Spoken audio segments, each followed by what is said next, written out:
Hello students, welcome back to my channel. So today I am completing my chapter first of class 8th. जिस बच्चे ने first video नहीं देखी है please वो पहले देख कर आए ताकि आप लोगों को समझने में आसानी हो कि इस चैप्टर में है क्या, स्टार्टिंग क्या है, बेसिक चीजें उसमें बताई गई है। तो आप वो पहले देख लीजिए जिसने नहीं देखी है, ठीक है। तो चैप्टर का नाम है क्रॉप प्रोडक्शन एंड मैनेजमेंट। इसके अंदर एग्रीकल्चर प्रैक्टिसेस पढ़ा था हमने, क्रॉप के बारे में पढ़ा था। तो हम उसको आगे कंटिन्यू करते हैं। एग्रीकल्चर प्रैक्टिसेस में कुछ स्टेप्स बताए थे मैंने, तो उसमें से कुछ स्टेप्स हमने पढ़ लिए हैं और कुछ रहते हैं। चलो देखिए क्या क्या हो गया हमारा। सबसे पहले प्रिपरेशन ऑफ सॉइल, हमने सॉइल प्रिपेयर कर ली थी लास्ट क्लास में। हमने सोइंग ऑफ सीड्स को भी सॉइल से इंट्रोड्यूस करवा दिया था। उसके बाद हमने इरिगेशन करवा दिया था। कुछ बुक्स में इरिगेशन थर्ड स्टेप है और कुछ बुक्स में adding manure and fertilizer third step है। तो इसमें घबराने की कोई बात नहीं है, आपने स्टेप्स लर्न करने हैं, ठीक है। जिसकी बुक में ये थर्ड स्टेप है वो पहले ये कर लेगा, जिसकी बुक में ये थर्ड स्टेप है ये कर लेगा। आगे है वीडिंग, रह गया है हमारा हार्वेस्टिंग और स्टोरेज। वो हम डिटेल में अभी आज इस वीडियो में कंप्लीट कर लेंगे, ठीक है। तो let's start. Step 4, adding manure and fertilizer. अब हमने सॉइल के अंदर सोइंग करवा दिया, इरिगेशन करवा दिया। अब इसके अंदर हम मैन्योर और फर्टिलाइजर को ऐड करवाएंगे। मैन्योर और फर्टिलाइजर होता क्या है, आप लोगों ने खाद का नाम सुना होगा। तो मैन्योर और फर्टिलाइजर बेसिकली खाद है। तो इनमें बेसिक डिफरेंस क्या है, ये हमारी सॉइल को क्या करती है, आओ पढ़ते हैं। क्या है, adding manure and fertilizers increase the fertility of the soil. अगर हम मैन्योर और फर्टिलाइजर को ऐड कराते हैं तो हमारी फर्टिलिटी जो होती है सॉइल की वो इंक्रीज हो जाती है, जिससे कि हमारी क्रॉप का जो बन के तैयार होती है क्रॉप वो अच्छी होती है, उसके न्यूट्रिशन बहुत अच्छा होता है, ठीक है। फिर हम इसमें बेसिक डिफरेंस समझते हैं। क्या है फर्स्ट डिफरेंस, कि ये जो है नेचुरल सब्सटेंस है मैन्योर, वेयर एज जो हमारा फर्टिलाइजर है वो फैक्ट्रीज में प्रिपेयर होता है और वो इनऑर्गेनिक सॉल्ट्स होते हैं हमारे। मैन्योर हमारा रिच इन ह्यूमस होता है, बल्कि जो हमारा फर्टिलाइजर होता है वो do not contain humus. Manure क्या होता है, make the soil porous and increases the water holding capacity. Manure हमारा सॉइल को पोरस बनाता है और जो उसकी वाटर होल्डिंग कैपेसिटी होती है उसको इंक्रीज करता है। फर्टिलाइजर हमारी सॉइल को एसिडिक और हार्ड बना देते हैं। आगे क्या है, एनरिचेस द सॉइल। मैन्योर जो होता है वो सॉइल को एनरिच करता है और फर्टिलाइजर जो होता है वो सॉइल की फर्टिलिटी को डैमेज करता है, उससे सॉइल की फर्टिलिटी जो होती है वो कम हो जाती है। मैन्योर जो होता है relatively less in plants nutrients, जैसे कि वो हमारा नेचुरल है तो उसमें कोई ना कोई तो खामी होगी तभी हमने फर्टिलाइजर बनाया। तो उसमें क्या होता है, एक तो उसको हमें इतना नहीं मिल पाता जितना हमें फर्टिलाइजर मिल पाता है, और उसके बाद उसमें न्यूट्रिएंट्स जो होते हैं वो कमी रह जाती है। बट जो हमारे फर्टिलाइजर्स होते हैं, जब हम उन्हें आर्टिफिशियली फैक्ट्रीज में तैयार कर रहे हैं तो हम उसमें वही चीजें तैयार करेंगे जो हमारे प्लांट्स को चाहिए। तो हम उसमें नाइट्रोजन, पोटेशियम, फॉस्फोरस, मेन ये चीजें तैयार करते हैं ताकि जो हमारे प्लांट्स की नीड्स है वो पूरी तरीके से फुलफिल हो सके। आगे क्या है, तो स्टेप 5 है हमारा क्रॉप प्रोटेक्शन। क्रॉप प्रोटेक्शन में क्या होता है कि हम क्रॉप को प्रोटेक्ट करते हैं डिफरेंट चीजों से। डिफरेंट चीजें क्या होंगी इसमें, पहली चीज है हमारा फ्रॉम वीड्स। वीड्स क्या होता है, वीड्स होता है हमारा अनवांटेड प्लांट्स। अनवांटेड प्लांट्स कैसे ग्रो होंगे, अनवांटेड प्लांट्स या तो कोई सीड उसकी गिर जाए हमारी फील्ड के अंदर, या कोई सीड रह जाए अनवांटेड प्लांट की, या कोई भी ऐसे अनवांटेड प्लांट्स होते हैं जो अपने आप घास फूस जो उग जाती है लंबी लंबी, वो सब, ठीक है। तो द सीड, तो हमारे जो वीड्स होते हैं वो क्यों हार्मफुल है उस फील्ड के लिए, अब वो हम पढ़ते हैं। The seeds of weed germinates earlier than the seed of crop plant.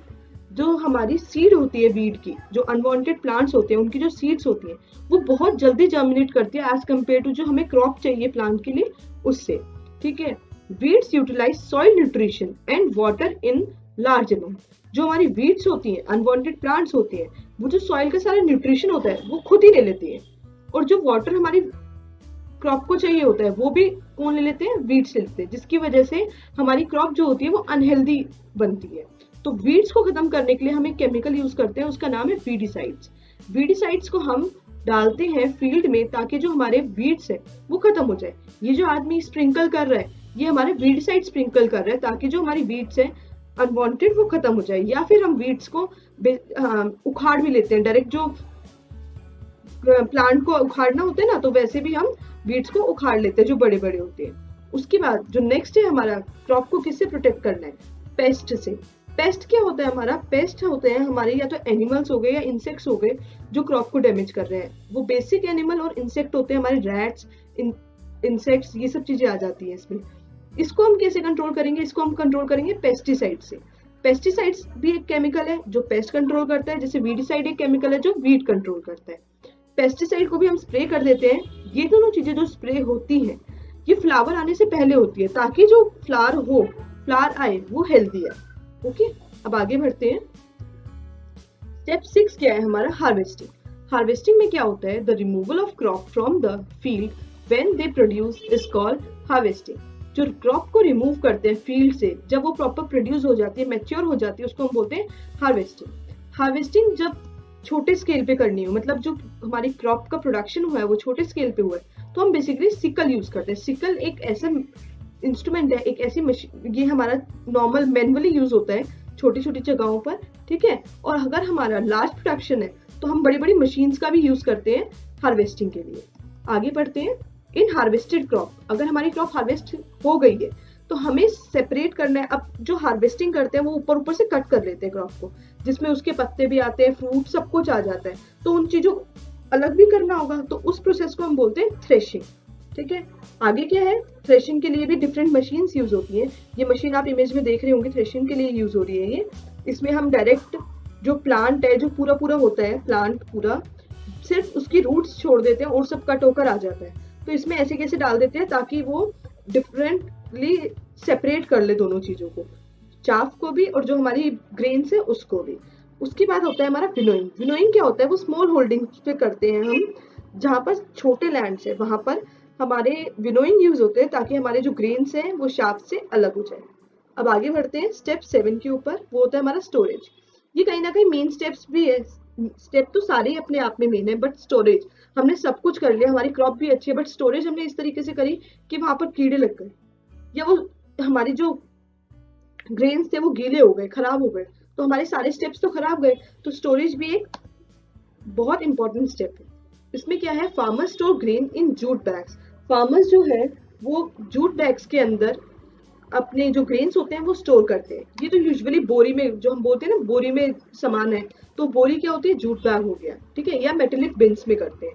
Large scale में अगर स्टोरेज करनी है ग्रेन्स की, तो वो सिलोइज में होती है या फिर ग्रेनिज में होती है। इसमें क्या होता है? इसकी वजह से हमारे जो ग्रेन्स होते हैं उसमें ना ही कीड़े लगते हैं, ना ही मॉइस्चर जाता है। ये इतने लार्ज प्रोडक्शन होता है इनका, सिलोइज और ग्रेनिज की वजह से ना ही तो उसमें कीड़े लगते हैं और ना ही मॉइस्चर जाता है। और क्या होगा? हमें खाली ड्राई चीजें तो सेव नहीं करनी, कुछ ऐसी चीजें भी है जिनको कोल्ड वेदर चाहिए, तो उनके लिए हम क्या करते हैं? कोल्ड स्टोरेज करते हैं। लाइक हमारे फ्रूट्स हो गए, वेजिटेबल हो गए, उन्हें अगर हमें प्रिजर्व करना है तो हमें उसके लिए क्या करनी होती है? कोल्ड स्टोरेज करनी होती है। उसकी वजह से लॉन्ग टाइम जो है वो हमारा फूड प्रिजर्व रहता है। हम लोग अगर घर में प्रिजर्व करना चाहते हैं ग्रेन्स को, तो हम नीम की ड्राई लीव्स डाल लेते हैं, जिसकी वजह से हमारे घर में जो हमारे पास ग्रेन्स है उसमें कीड़ा ना लगे। तो ये एक हमारा नोट है, एक्स्ट्रा एडवाइस। आगे है फूड फ्रॉम एनिमल्स। एनिमल से फूड, हमें फूड एनिमल से भी मिलता ही है। क्या है? Animals also provide different kind of food. Animal से भी हमें डिफरेंट काइंड ऑफ फूड मिलता है। जैसे अब ये क्या है? हमारी मुर्गी है, ये क्या है? या तो ये chicken, as a chicken use होगी, या फिर हमें ये एग्स भी देती है। तो different different kind of food मिलता है। People in coastal area consume fishes. Coastal area में पीपल फिशेज को भी कंज्यूम करते हैं, ठीक है। Food is also obtained from animals for which animals are reared at home और in the farms. This is called animal husbandry. Animal husbandry की definition direct तुम्हारे पेपर में आती है। उसमें तुम्हें बस ये बताना है कि एनिमल हस्बेंड्री होता क्या है। एनिमल हस्बेंड्री होता है कि हम अपने फूड के लिए एनिमल्स को या तो घर में उनका पालन पोषण करते हैं, घर में रेयर करते हैं, या फिर उनको फार्म्स में रेयर करते हैं, उनका सब ध्यान रखते हैं, उनको खाना पीना देना, मतलब उनको प्रॉपर डाइट देते हैं ताकि वो हमें जो प्रोडक्शन है वो अच्छा दे सके। हम गाय हैं, गौशालाज होती हैं, ठीक है, गाय के रखने के लिए प्रॉपर प्लेसेस बनाए हैं ताकि उनका मिल्क का प्रोडक्ट हम मिल्क ले सकें, ताकि मिल्क प्रोडक्ट बना सके। तो ऐसे डिफरेंट डिफरेंट चीजें होती है।